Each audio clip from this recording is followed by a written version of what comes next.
దేవుని పరిశుద్ధ నామానికి మహిమ కలుగునుగాక.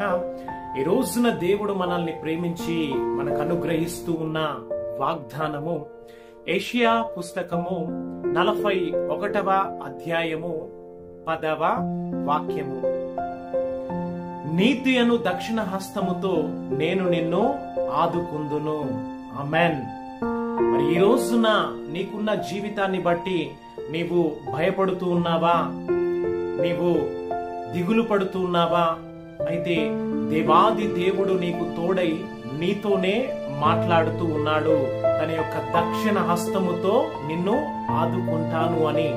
మరి నీ కొరకు ప్రాణం పెట్టిన దేవుడు, నీతో వాగ్దానం చేసిన దేవుడు నమ్మదగిన వాడు కనుక తన యొక్క వాగ్దానాన్ని హృదయపూర్వకంగా విశ్వసించి దేవుని రాజ్యములోనికి నీవు నడిపించబడుదువుగాక.